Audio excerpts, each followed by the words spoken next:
Hello, He's Oliver, she's Lucy, and you're listening to Anyway Movies, the podcast of film fanatics and movie maniacs. the podcast of discussions, debates, and occasional distractions as we talk about all things cinema. If you like what you hear, be sure to like our Facebook page and follow us on podcasting platforms. Big shout out to my sister Molly for creating the logo and images for our podcast. Give her a follow on Instagram at _Molly_Joanne_. Now that's all out of the way, dim the lights, turn the projector on, and let's start the episode. Good morning, Oliver. Well, it's just gone afternoon, so good afternoon, Oliver. Hi, Lucy. So today we are going to be reviewing The Prestige. It's our first ever film review. What? What? Long time coming, in like, what, a week? In a week. We haven't... This is our first one, guys. So for the next 2 episodes, me and Oliver are going to be talking about our favourite films. And this week is my favourite film, Christopher Nolan's The Prestige. Woo!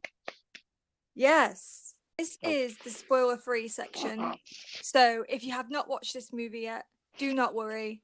We will not be talking spoilers at this time. So please listen, because I personally, obviously, recommend this movie. But I don't know what Oliver thinks yet. No. So we will have to see. All I will say is, if you do plan on watching this movie, do go in blind. Yeah, I agree with that. That's all I will say right now. So Oliver, do you want to tell us a little bit more about the film? Okay, well, the film, The Prestige, is about two magicians, rather. They become enemies after a sudden tragedy. And as they devote themselves to this rivalry between each other, they make sacrifices and, consequences ensue. Yes, I like that description. Oh, thanks. I worked very hard on it. The movie was based off a novel by the same name, The Prestige, by Christopher Priest, written in 1995. And it was written as a collection of diary entries, which explains why the movie is filmed the way it is. There are flashbacks and flash forwards, and the story follows as our two main protagonists, Alfred Borden, played by Christian Bale, and Robert Angier, played by Hugh Jackman, are reading diary entries written by the other. Yeah, so what did you think of it? Because we haven't properly talked about your thoughts yet, because we wanted to get them out onto the podcast. I'm really interested to see how you thought, because this is Oliver's first time watching it. He'd never seen this film before. I told him that this episode was going to be a thing. So I was really looking forward to hearing your thoughts, Oliver. Okay, so I like the movie. Good.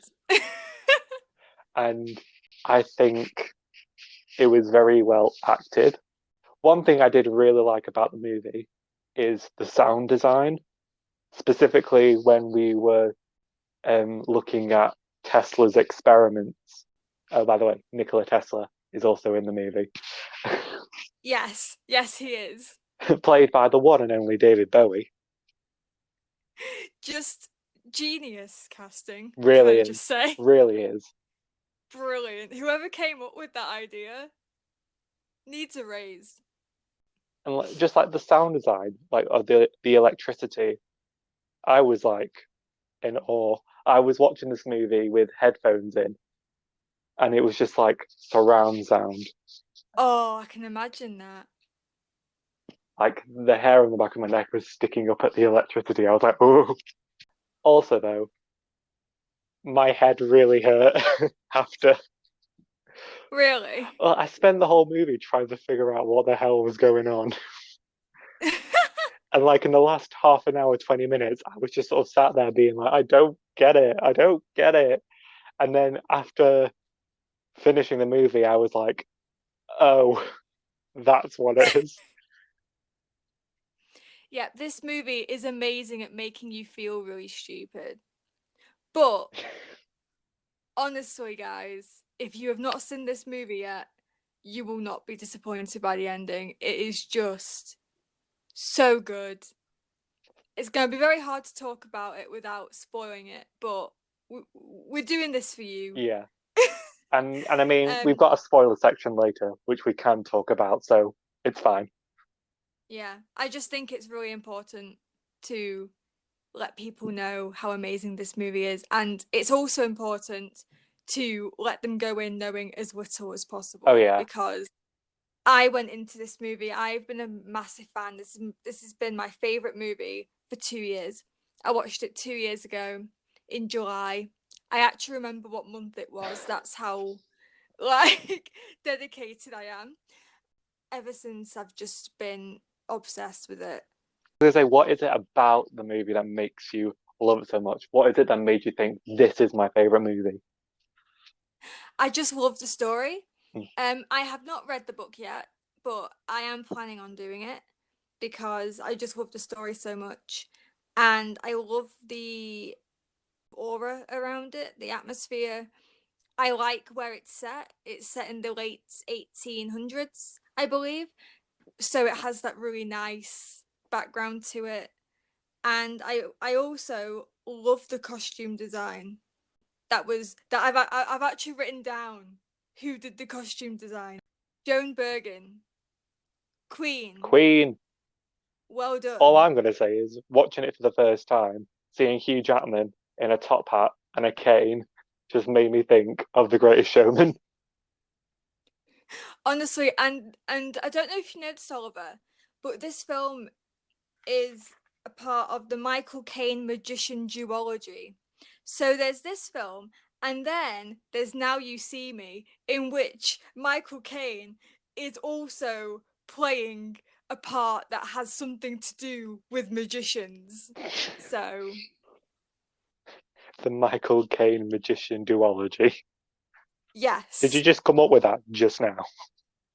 No, it was in my notes as I was watching the film. I watched the film again last night, and then that is my first note that I wrote because he he showed up on screen, and I was like, oh yeah, he was in Now You See Me too, which is also about magicians. So I had to write it down. I couldn't let it be ignored, you know? No.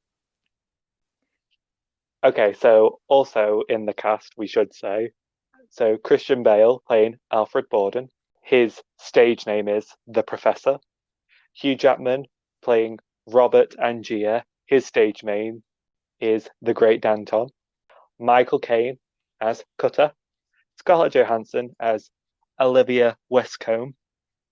Rebecca Hall as Sarah. We love Sarah. We do love her. Oh, I have a lot to say about Sarah. Piper Perabo as Julia McCullough. Of course, David Bowie as Nikola Tesla. I still can't believe that that is a I sentence. can't believe that's a sentence. I was saying this to you before we started recording how going into the movie, I'd never seen anything and I didn't know who was in it. I didn't know anything about it. But there was this one scene between Tesla and Angia that I had seen. It's not really spoiling anything, so I can say, but it's a scene as when they're talking about obsession and how humanity can only really handle one change at a time. I was sat there watching it being like, why does this seem so familiar to me? Finish the scene, being like, I know I've seen this scene somewhere before. Then going into doing research about it, turns out, other than the ending, this is arguably the most famous scene of the movie. And I saw online that I wasn't the only one who had seen that particular scene first before the movie. So I just thought that was interesting. You see, that is wild because before I watched the film, I hadn't seen any of it. So when David Bowie appeared on my screen, my entire world just came crumbling down. I was like, excuse me? What is he doing here? It took me out of it for a few seconds, but then as he was on screen more, I started to get like really into it. I was like, actually, he's doing a really good job. It was really understated as well, and I liked that. Yeah, he wasn't too over the top. He wasn't going full labyrinth. No, it wasn't over eccentric, but there was definitely like a distance between him and the other characters, as in like he is fairly superior, but it wasn't done as in he was over eccentric or he was a mad scientist or he was this over the top creative inventor. But there was still this sort of balance of he is of a higher intelligence, and I quite liked how subtle it was. I mean, I think that the most eccentric character in the film is Ali, played by Andy Serkis, who is kind of Tesla's right hand man, I guess. Mm. I think he's more eccentric than Bowie is, but still a really good character, and I quite liked him in They this. balanced each other out well. Yeah, they did. Yeah, there's just a lot. I love the tricks. Oh, the tricks. There's not like one stage scene where I was, not interested. Like even after multiple watches, I still want to know what happens, even though I know what's coming. But I think it's especially good when you're watching it the first time and you don't know how it's gonna all end up. Throughout the film, Angia and Borden try to sort of outdo each other Yeah. with their tricks. And the way they do that is just so entertaining and so funny, but also quite suspenseful as well. It's kind of got that nice balance that I quite liked. It's probably one of my favorite sections of the Yeah. film.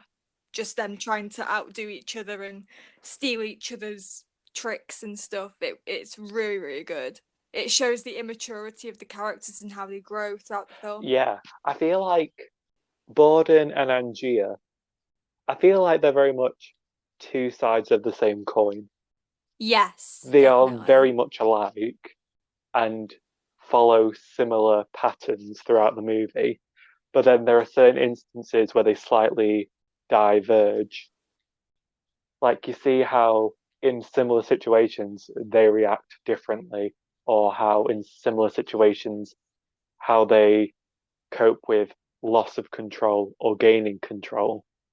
And Yeah. it's a big theme of the movie itself is sacrifice and what are you willing to give up or give into. And Yeah. their different versions of sacrifice as well comes up quite a bit. No, I don't think that we should go on anymore without mentioning the one and only Michael Caine as Oh, Cutter. of course. He's probably my favorite character in the film, and I only came to this conclusion last night when I was watching it, because like throughout the entire thing, I thought Sarah was my favorite character, and even though Sarah is an unbelievable character, I think Cutter just about beats her to it. I just sort of love how he's always on the side of whoever's winning. That is true. Because mood. That is true. What did you think of Caine? No, I liked him. I like in the context of the film, I liked him. If he was a real person, I think I would really hate him. Yeah, I know what you mean. It's very much like you don't actually have your own. In the context of the film, it makes sense and it works, but he doesn't really have very much of his own motivation other than just being on the side of whoever's winning, like you've said. Mm. And I think it was funny and also helped show a side of certain characters that maybe we wouldn't have seen if he wasn't there. I would just have liked him to have had something else. Like it didn't have to be big. It didn't have to be his own story arc or anything, but just something else that didn't make him just, oh, I'm on this side. No, I'm on that side. Oh, I'm on this side. Oh, I'm on that side. You know what I'm saying? Yeah, I can get behind that. Yeah. Because we don't really know much about him, do we?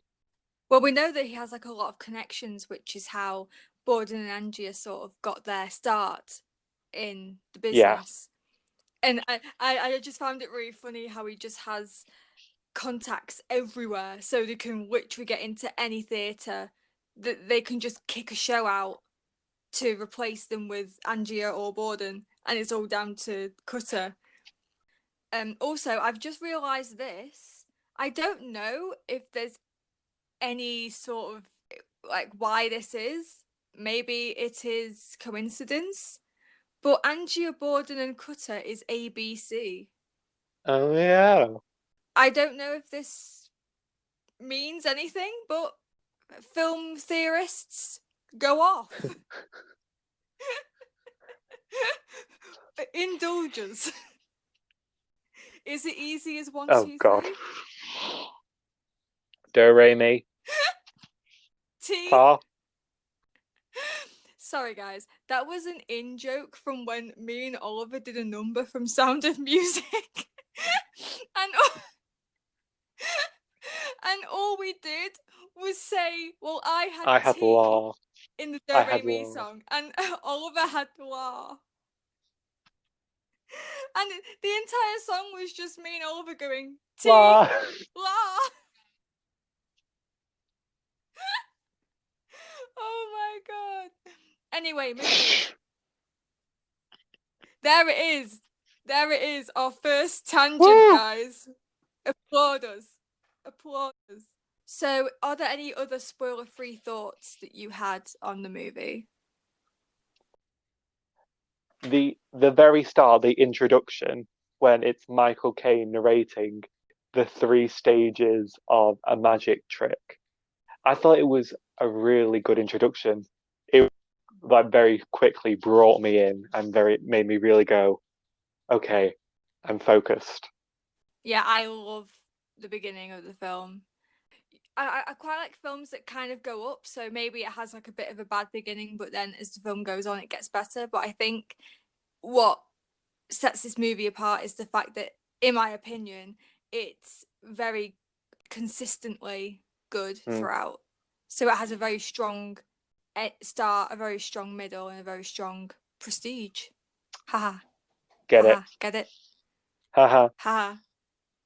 I'm really funny. But for me, it's just very consistent, which is why it is my favorite film. Nice. I just love it. I'm still not bored of it. I've watched it 5 times, I think, which doesn't sound like a lot to be fair, but it's quite a lot for me. So now we are getting into the Prestige spoilers. So I repeat, if you have not seen this film yet, please do not listen any further. Go on Netflix. If you're from the UK, it is on Netflix. Go and watch it, then come back. You have been warned. If you choose to stay and you end up being spoiled and you get a bit angry, your own fault. How dare you? How dare you? Seriously though, do not spoil this movie for yourself. Don't do it to yourself. Don't. Okay, so hello everybody who has seen this film. Well done. You are cultured. Wow. I am kidding. I was wondering how many episodes it would take us to get to that point. I think we can't do spoilers without talking about the ending. We can't. We can't do it. So, the plot twist. The Borden twins. Oh my god. Yep, Fallon and Alfred, twin brothers, Who who play each other. play each other. They keep swapping. So no one actually knows who is the real Alfred and who is the real Freddy. The only times it's clear which one is Freddy is when in the scenes when he is with Sarah and Sarah can tell on what day he means I love you. Yeah. Okay, this is one of the things that I kind of had a gripe with throughout the movie before realizing the twist. Right, okay. Because in the very first scene when that is shown is after she's just announced to Freddie, but at that point we think it's Alfred. she's just announced that she's pregnant. Not knowing the twist, his immediate reaction is, "Oh wow, that's great. Anyway, back to magic." No, but there is something else that I noticed with that as well. When Sarah tells him that she's pregnant, he says, "Oh, we should have told Fallon." Oh my god, yeah. Which, on multiple viewings, you now realise why he said that. Because Fallon, At that point, is Alfred. and he's the father of the baby. Oh, So many things, man. Honestly, the multiple watches is way better than the first. mm. Because you see things that you never even realise. Like when Sarah keeps saying, today you don't mean it and today you do mean it, it's because I think she can tell that either he has multiple personality disorder or he is two separate people that just look the same. I think it's more simple than that. I think it's just, from what I got, it was more just the fact that he's so devoted to his craft that on some days that is more important to him than his feelings in the context of what Sarah sees. In the context of the film, and as the audience, we know it's because they're two separate people. It's just today you love the magic more than you love me. Tomorrow, oh, you love me more than you love your actual work. That's a really good way of seeing it. I've never seen it that way, but that's actually really good. The whole Borden thing was kind of nudged at near the Oh, start of the film. You know when Angia and Borden go and see the Chinese magician, yeah. and then they wait to see him afterwards, and he goes to his carriage and he's hobbling along, and then Christian Bale says, "This is the trick. It's total devotion to his art. He's pretending to be old and doddery, so when he does these amazing things, it's unbelievable because you can't believe that someone who's so frail and ill can pull off something so amazing." But he tells Angia that that's him pretending to be old. That's the trick, and that's exactly what Borden is doing with his twin. And also the scene where Borden is, well, Alfred Borden is working as a assistant and they do the bird trick where they push the cage down under the table and then make it look like the cage and the bird has disappeared. Oh, the bird has reappeared, when in actuality, they've just crushed and killed the bird and then had a second bird to hand. Yeah. And the little boy straight away goes, "Where's his brother?" Yes. The Yeah. moment it was revealed at the end that they were twins, that was the first scene that came into my head, and I'm like, this little boy could see it straight away. I put in my notes, the kid is smarter than me. Smarter than That's both of what. us. And also, when Angia keeps asking Borden what knot he tied, Oh, and Borden keeps saying, "I don't know," that's because the person he's talking to didn't actually do the knot. It was the other twin. mm. It's so clever. It's so clever. I love it. Literally, like a big part of the movie is just Hugh Jackman going, "How could he not know?" Robert Angia becomes sort of the villain, but you can sort of see where he's coming from. I mean, I've put in my notes, I'm not sure whose side to be on. Yeah, literally. Like, you don't know whether to side with Angia because obviously his wife died Because because the of twins. Borden's mistake. Borden, on the other hand, you kind of feel for him as well. So it's a toss up. You really don't know who to feel sorry for and who to root against. Well, this is calling back to them being the same, like two sides of the same coin and them being very much alike. Because I don't think either one of them is a good person. Mm.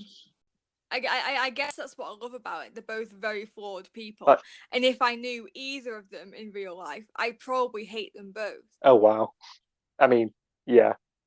So, moving on from the twist, can we talk about how Hugh Jackman also plays a twin? Yeah, he does.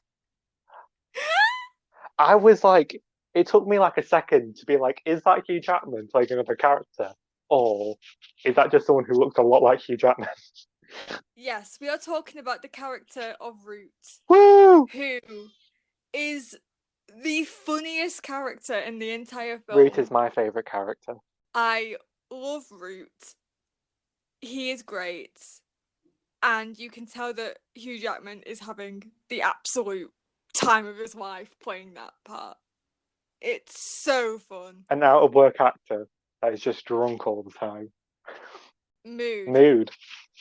Yeah, I really, really loved his character, and I love that whole segment Yeah. where he pretends to be Angia.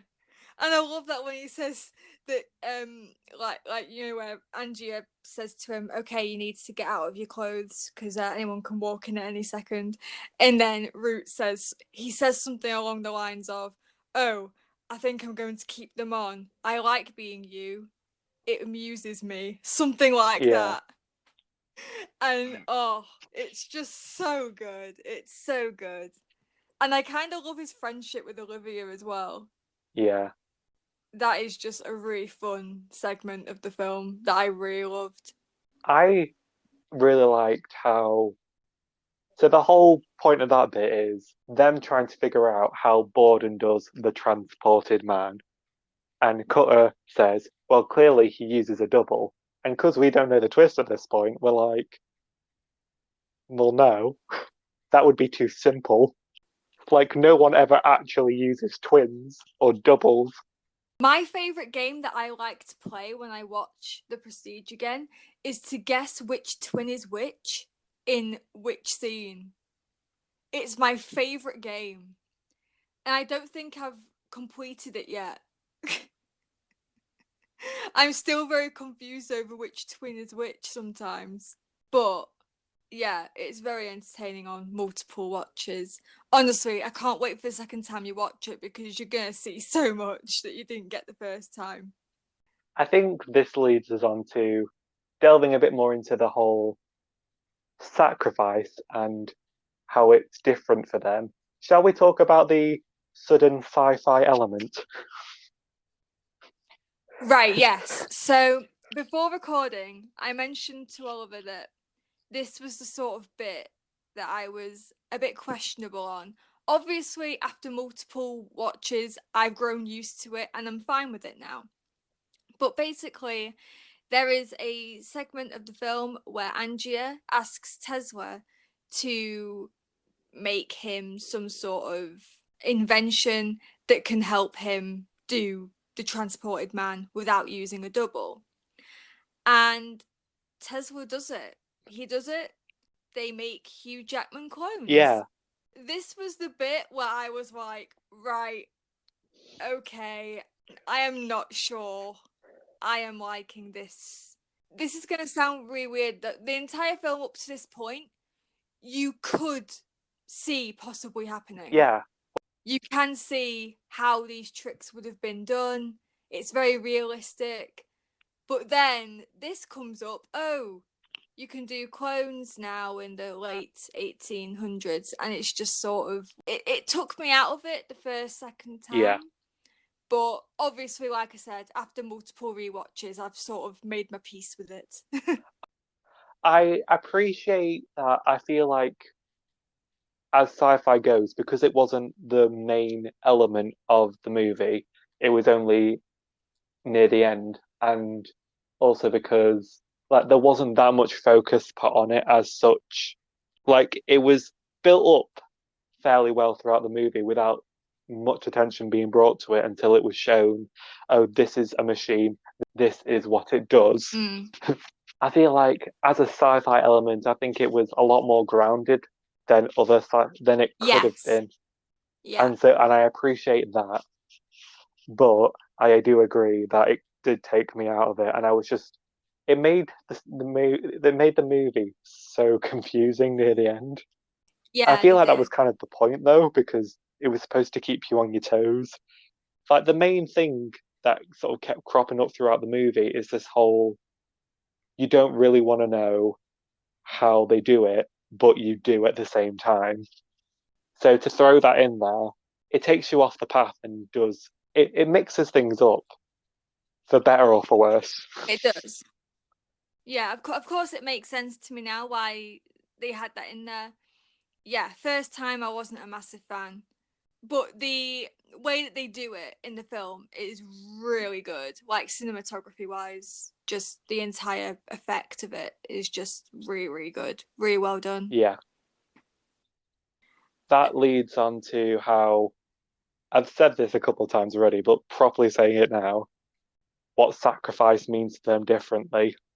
Borden, it's basically living half a life.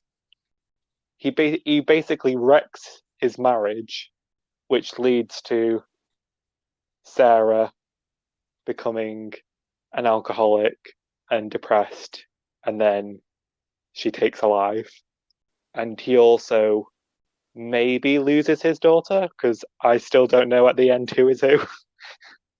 The Alfred who shoots Angia at the Yeah. end, that is Sarah's dad. Oh, so that's the original. So he got his daughter in the end. And this is what I put in my notes. Despite everything that they sacrificed, they both got what they Yes, wanted. Angia got his standing he ovation. did. Borden got his daughter.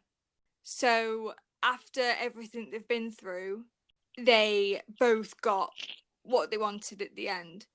Except for obviously the Borden twin who unfortunately gets hanged. Can we just talk about the fact that his last words are abracadabra? Because man, I yeah, I had to rewind that bit a couple of times because he says it so softly. I he couldn't hear does, what he yeah. said. So I was watching it and I was like, what is he saying? What is he saying? And it took me like 4 or 5 times for me to be like, oh, he's saying abracadabra. But just the way it cuts to him being hung to then the twin revealing himself and Yeah, shooting Angia.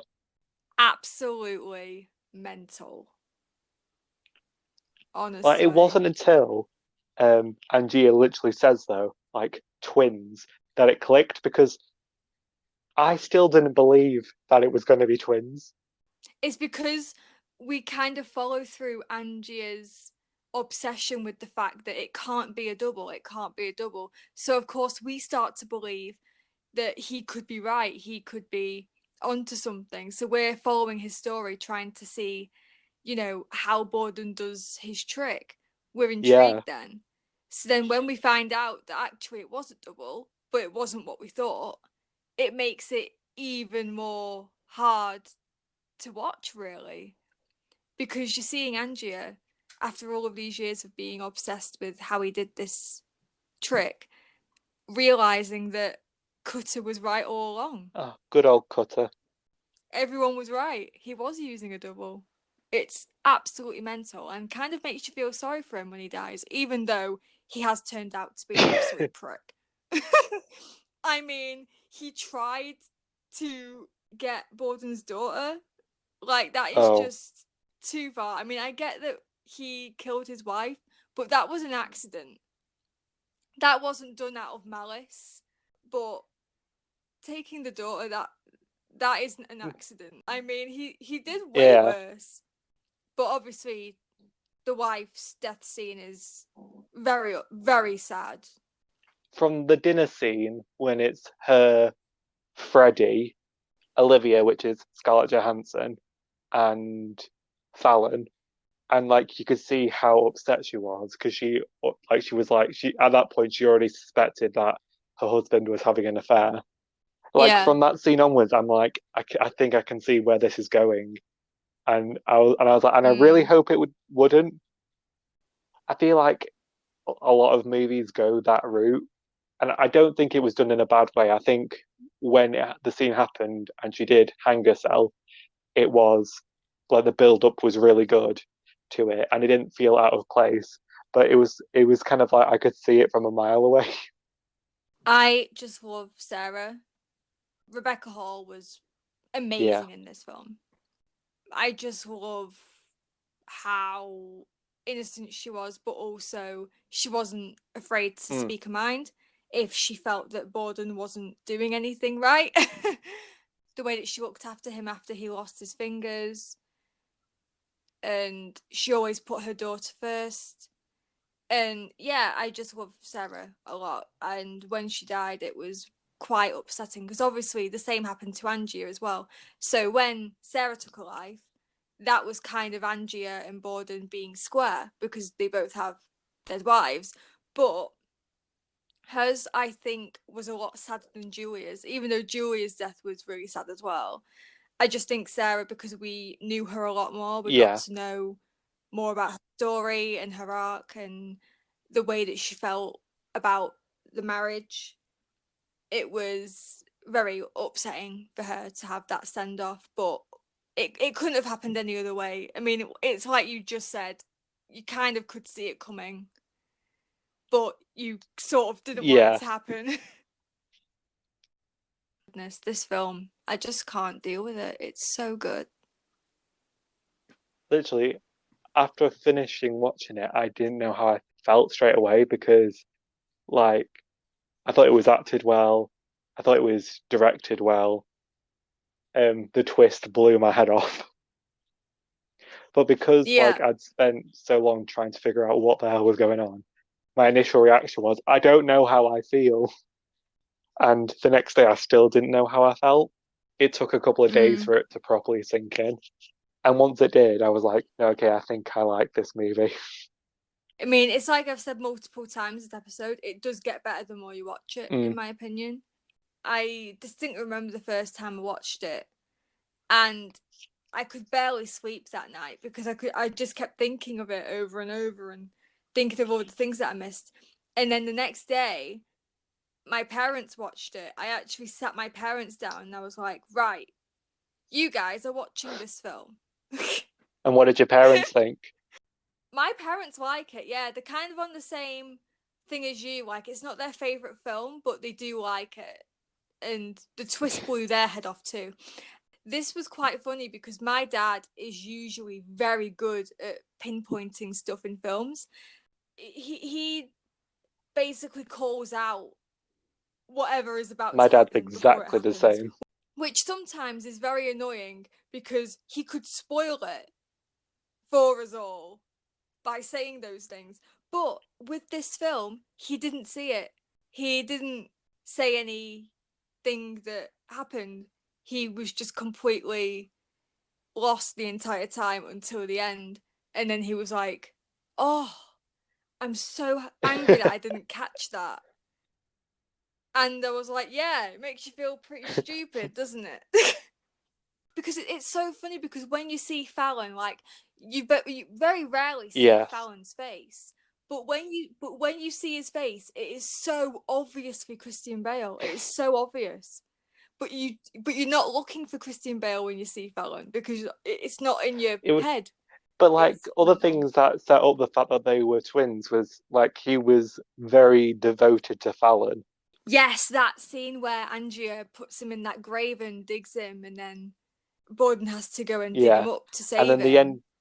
And he was very frantic, and I was sort of like, I mean, I get that they're friends, but I wonder why he seems so dead set on saving him. In the moment, I just assumed it was because he was his second hand, so he probably knew maybe not everything, but he knew the most about his magic tricks, and because his work was one of the most important things to him, I just assumed that's what it was. But then at the ending, when they're standing face to face and Borden is about to be executed, Fallon starts tearing up. And Borden says, you have to go and live for the both of us. It's the first time we ever hear Fallon speak, and it's Christian Bale's voice. I'm like, what? I was like, what is this? No, it didn't even cross my mind. If you look at like the casting for it online or on IMDb, they only credit Christian Bale as Alfred Borden and Hugh Jackman as Robert Angier. So we don't know about So if you just went in looking for if you just went looking at the cast before watching the movie, you still would have no idea. I really appreciate it because it's just so important that people watch it blind, because it's just the best experience when you don't know what's going to happen. And I would have hated that twist to have been spoiled for me, because it's so well done. So, final overview of our thoughts. It's a good film. I really appreciated the pacing of it as well. Yes, yeah, definitely. The way it kept cutting back, because usually when they keep cutting in with the timeline and doing jump cuts and all of this sort of stuff, I sometimes can't follow it. But with this film, I Like when followed it it. when it first started at the beginning, I was a little bit like iffy about it just because like it could either go one of two ways and it very easily can go bad, but it didn't, and Yeah, I appreciated that as well. I really yeah. like again the sound design. I only really touched on when we the sound design with Tesla and his experiments, but on the whole, there are moments of quiet and like emptiness that are used in empty theaters or like backstage, and the difference in levels of noise and sound, I really think help create a really solid atmosphere. So obviously, this is my favorite film of all time for the past 2 years. I mean, it is not a perfect film. There are flaws to it, like the whole clone thing, but it's fine. I absolutely love it. I find things different with it every time I watch it. There's something different that I didn't notice the previous time, which I find really entertaining. It makes it very rewatchable for me. I think it's directed very well. I think the performances are outstanding by everybody. There's not a single weak link in this entire cast, which is rare. I just really love it. I think it was a really good film to do, and it's made me want to read the book, because apparently the book is really good. So I am hoping that it is, because this film will just never be topped by any other film right now, in my opinion. Unless something very good comes out while I'm still alive, which hopefully it will. I think it'll be a bit of a problem if no amazing film has come out since 2006, but Well, we'll see. we'll see. I honestly don't have a bad word to say about this film. I just think it is very clever, very entertaining, and the rivalry between Borden and Angia is just one of the best things I've seen in film ever. It's just so good. I would strongly recommend this film to anybody. Anybody who has a slight interest in film, I would recommend this film, definitely, without a doubt. So I guess that leads us on to the rating.